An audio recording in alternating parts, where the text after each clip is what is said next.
Oh, you're back! So, mukhang na-enjoy mo na talaga ang camera. Baka next week, kinakalaban mo na yung YouTube channel ko. May YouTube channel ka ng sarili mo. Oo nga. Diba? Mami Rose YouTube channel. So, welcome back. And anong ituturo mo sa amin? Sa amin, kasi ako po, kaya kasama ako, hindi po ako marunong magluto nito. And Nanay Rose will teach us. Anong tuturo mo? Yung sinaing na tambakol. Sinaing na tambakol. So, ito yung tambakol, di ba? Yellowfin tuna. Yun ba yun? Tama. So, tambakol, pag bumili ka sa palengke. So, ito, pinabili mo sa palengke kanina. Ilang kilos to? Hindi ko nakita eh. Hindi mo nakita. Pero dalawang buong, Malaki. dalawang malaking isda. Magkano pinadala mong pera kanina sa palengke? 1,000. Ito na lahat yun. O may sukli pa. Magkano sukli? Kulang-kulang 200. Oh, so parang 800 pesos lang. Well, of course, except this. Ito is dried tamarind from Batangas. Hindi kasama to. Pero ito, less than 800. Mura pa na. Pwedeng pang everyday ulam. So, magluto tayo today ng... Anong tawag dyan? Sinaing na tambakol. Okay.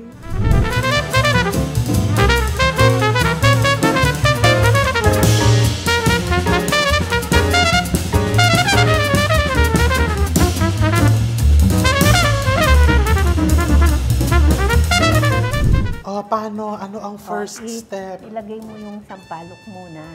Sampalok. Binuksan ko na yung apoy. Hindi muna, mamaya. Mamaya. Oo. And mainit na eh, oh. Sampalok. Yan. So, dried sampalok. Mga 1 cup to.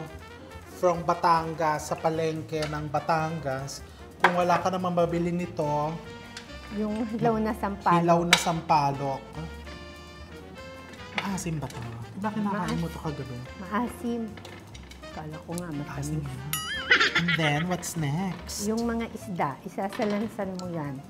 Bubuksan ko na yung apoy. Hindi muna, masusunog yan. O, so isasalansan ko to. Oo. Ganyan, tama. Oo. Yung iba, naglalagay ng taba ng baboy.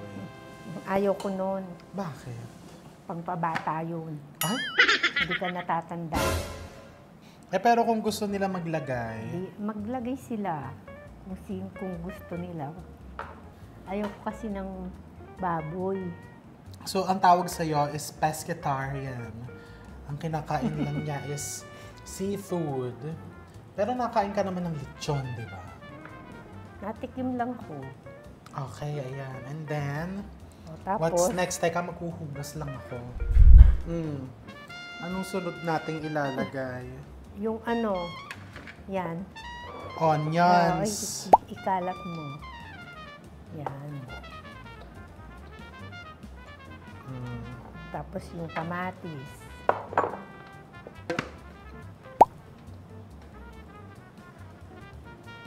Pwede ding gata ang ilagay dito, no? Oo, masarap. Diba nagluto na ako niyan, may gata. Ilalagay na din yung talong? Tsaka yung... Di ba matagal lutuin to? Hindi. Sabi sa'yo, maliit yung lutuan eh. Maliit nga. Tapos yung sili.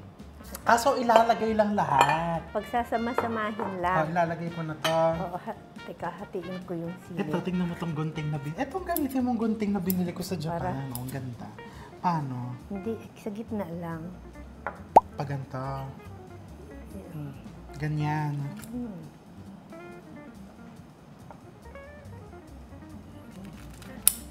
Di ba ang ganda? Hindi mo nakita nung binili ko yan kasi pinagtaguan ko kayo. Nakita kita. Sinabi ko nga sa'yo, dumayo ka pa doon ng pagbili niya. It's made in the Japan. Tingnan mo, it's made in Japan. Ang blade, when it's made in Japan, iba siya, hindi basta-basta pumupurol. Napurol din yan pagtagal. Pero matagal. And then Parang- what's next? Ito ano, lagyan mo ng tubig. So pwede palang sa rice cooker nila to, gano'ng kadaming tubig? Uminit na pala yung kawali. Ito hindi na isa. Dito na i-ano. Pwede naman itimpla mo sa tubig. So this is sinigang Teka, mix. Marami na yung tubig. Medyo marami. Eh di na. dito natin itimpla. Pero kasi gusto nila ng Tamarind may powder. Or sinigang mix. Diba?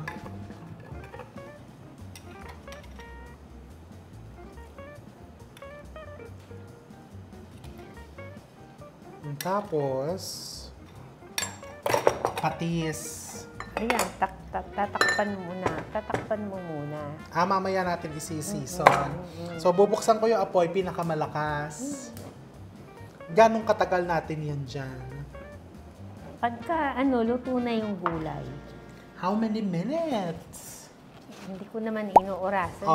At ilalagyan mo ng ganyan. Tinitingnan ko lang kung luto na yung gulay. Ayan. So, dapat daw kasi tinatakpang ganyan. Tapos, papakuluin lang yan dyan. Isasaing mo para nagsasaing ka lang ng bigas. Okay, so balikan natin siguro mga 15 minutes. Okay, it's been 20 minutes. Sa palagay mo ba, malambot na?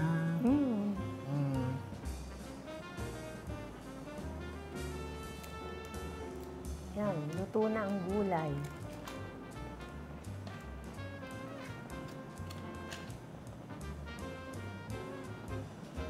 What do you think? Titikman na natin ang lasa kung ang timpla. Tabang. Lagyan mo ng patis. Yung yung tamarind. Okay na? Well, okay na. Teka, kutsara ko yan eh. Kunti lang. Ang dami naman yun.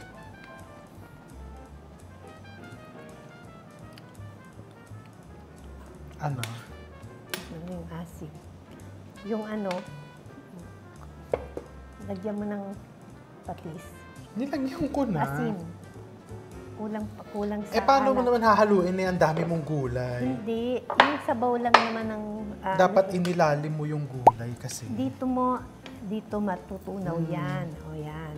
Hindi iniilalim yung gulay sa ibabaw talaga yan. Hindi na makita yung isda eh. Di hawiin mo. Baka sabihin walang isda, puro gulay. Tikman. Konti lang.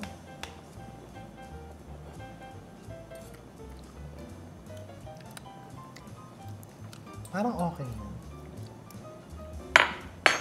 Okay na ang alat. Konting asin lang.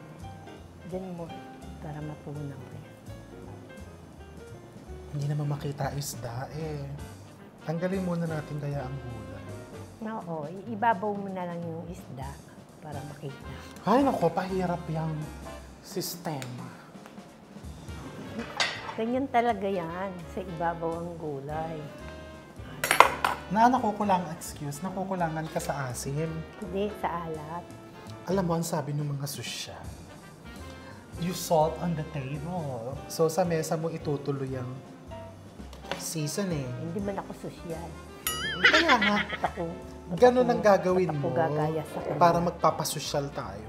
You salt on the table. Tapos ang ginagamit pa nilang asin, alam mo, pink. Wala akong taki. So pag umattend ka Ngayon ng... na lang naman nauso yan.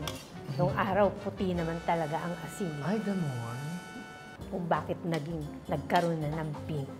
Ganun Nagkaroon talaga. na ng pink. O, ayan, o, di ba mas maganda nakita yung isda mo. Oo. Nung binawasan mo ng... Luto na ba yung isda? Tikman natin. Luto na. Ito yung kapraso. Baka may ano yan, may tinik. Parang okay na. Okay na. Hindi na. Tama na yung alat. O, nakukulangan ka pa din. Nakukulangan ka natin ng Ikaw. patis. Yung asim. Tamang-tama lang. So dito, kung halimbawa, wala silang mabiling tambakol. Anong pwede nilang gamitin na isda? Pwede naman tulingan. Kung walang tulingan, Yun ang masarap dyan. wala nga pero gusto nilang gayahin kasi they adore you. Anything you Hindi cook. naman nawawala ng tulingan, no? Halimbawa, taga Switzerland. May nakita ka bang tulingan sa Switzerland? Ewan ko, hindi man ako namalengke doon ah. Oh, hindi pa ka nakakapunta doon. Anong hindi ka namalengke? Hindi na-deny ka sa visa. O, halimbawa sa Ay, Switzerland. nagsasabi mo dyan. Oh. Naligaw pa nga ako doon eh. Ikwento mo sa kanila yung naligaw ka sa Switzerland. Ay, wag na, mahabang istorya. Hindi nga, halimbawa, sa Switzerland, nanonood sila. Wala ba sila mabiling tulingan? Anong isda ang pwedeng gamitin? Kasi sa totoo lang... Bahala na sila kung anong isda gusto nila. Teka, nadudurog ko. Baka... Oo nga, nadudurog. Salmon pwede. Pwede rin siguro. Hindi Diba? naman, Kasi- hindi naman kikibo yun eh. Kasi yung sinigang mix, it's easy to find. May nabibili kahit sa mga Filipino store. Pero yung mga tulingan, medyo mahirap hanapin yun. O, ayan, tikman mo na. Lalagyan kita dito. Gusto mo ba may kanin? Hindi. Mamaya. Tama na, ang dami yan.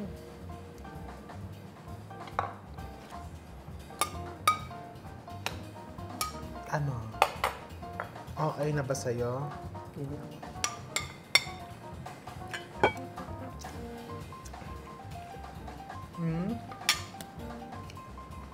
Ako kasi sanay akong kinakain na may kanin.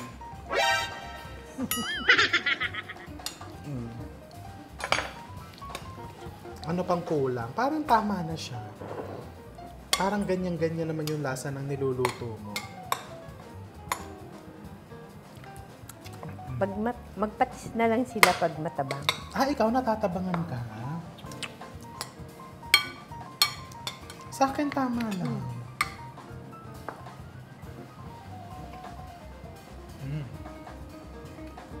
Masarap pa. So, invite mo yung mga viewers mo.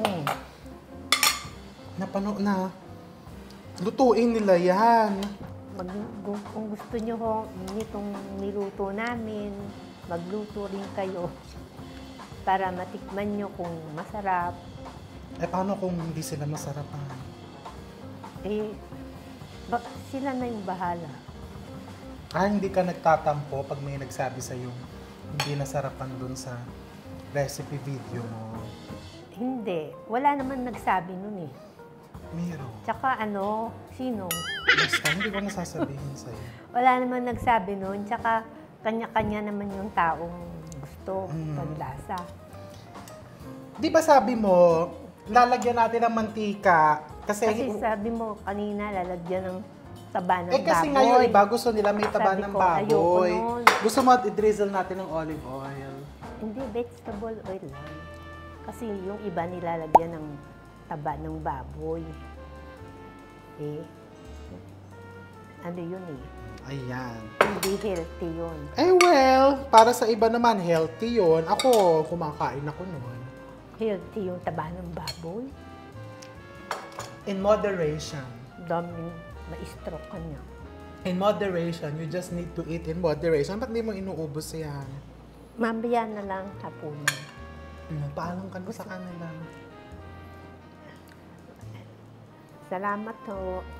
We're going to see you all soon. Sabihin mo. Sa muling pagkikita. English nga. Ay, gusto ko Tagalog eh. mo. Abroad, may mga viewers ka abroad. Gusto nila English. Sige, ulit. I'm going to see you all soon. Next time. Ano naman ang balak mo ituro sa kanila next time? Marami pa. Like what? Give them a name of a dish. Ano naman yung hindi healthy? Yung bok choy. Ituro mo sa kanila yung bok choy. Yung binyan yung style. Mga pangpabata. Bok choy mo, yung niluluto mong binyan style bok choy. Why don't you teach Batchoy, them, di ba? Yun, hindi na kayo tatanda niyan. We're going to see you all soon. Thanks for watching. Thank you for watching. Ginaya mo lang yung sinabi ko. Ay, sabi ko lang, thank you for watching. Kaya sinabi ko na yun.